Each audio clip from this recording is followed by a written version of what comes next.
Hello everybody, this is Danny from Deep South Homestead. Today we're going to be doing a little bit of grafting. Thought we'd show y'all a couple of trees that we're going to graft here. These are plum trees. The leaves are starting, if one can show you here, the leaves are starting to pop out on them. So it's time to get ready to graft, and I've opened up my pack of grafts down here. I've chosen the one. What you want to do is you want to choose one that is pretty close to the same size as where you're going to be grafting at. And we've chosen that one out of the pack here. I'm going to wrap these back up so that we don't let them lay out here too long, dry out. I'm going to put them back in our bag. This type of graft that we're going to be doing today is going to be what's called a whip graft.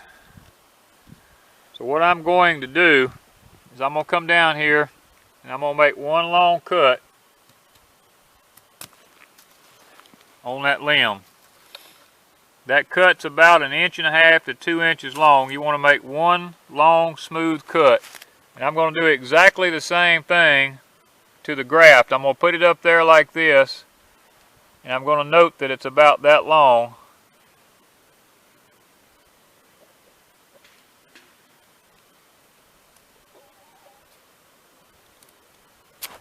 You want to make it as long and smooth. You don't want a bunch of little whittle marks, so you want it to be as smooth as possible. And you want it to match up as close as possible to what you have here. So what I'm going to do is I got a little place right there where it's holding it up. I'm going to kind of cut that down, because what I want to do is I want to look and make sure that those are fitting together really, really well. Let's see if I can get my hands back on the other side, and you can see you want those limbs to match up as close as possible like that. Now another thing that you can do, and I'll show it on this one, is you can put a tongue in it. You can go back in the middle and you can kind of take your knife and split it just a little bit. And you can take this one, kind of figure out about where it's going to be at, and back up just a little bit from that point. And you can cut a little tongue in it. I don't know if you can see it there, but it's just a little bitty tongue in it right there. That's so that when you stick these two together, this one is a little bit more complicated to do, but I do it a lot of times because what that does, see, I can let go of it, and that tongue helps to hold it. Now since I've done that, I've noticed that I've got a little bit hanging over back here, and that's something that you don't want. So what I'm going to do is I'm going to try to cut this to where it fits on there really, really nice.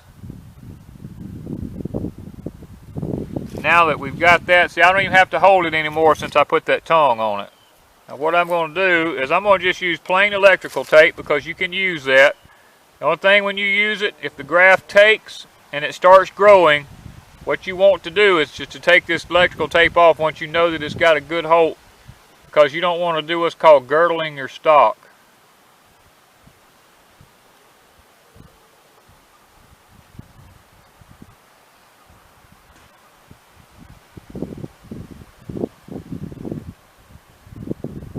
You want to wrap this as tight as you can get it. You want to pull it down really, really tight so that these two cambium layers on that wood make good contact. I pull and stretch my tape as tight as I can get it without breaking it, because I want an airtight seal. Now they make a regular grafting tape to do this with. I just don't have it. There's not any places around here locally that sells it.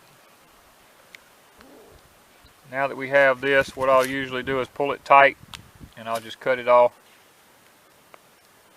And that's basically all there is to it. And what we'll do is wait to see these buds start popping out now that the sap's rising in this tree.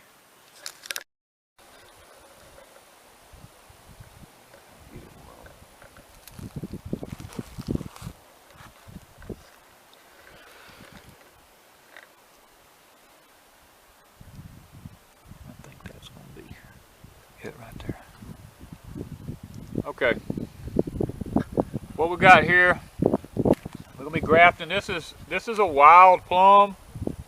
The other tree that I just grafted in the video is a wild plum also. What we're doing is we're grafting a tame plum onto the wild plum in order to create a dual purpose tree, one that is self-pollinating. And on the grafts, what I'm looking for is inside the edge of that graft right there is a little layer on each side. It's called a cambium layer. And what we're trying to do is line up those cambium layers on this whenever we put them together. And I'm going to be creating the tongue in this one just like I did the other one, because I like, to me, that just works out a lot better.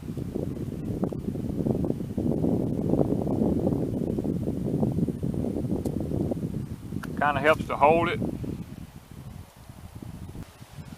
Back, going to use our electrical tape.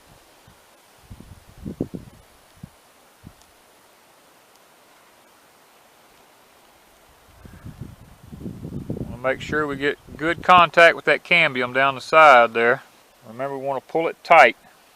Now the limb that we're grafting on is just a little bit bigger than our scion stalk, and when that happens, what you want to make sure is that you get one side of your graft lined up with your stalk so that the cambium makes contact.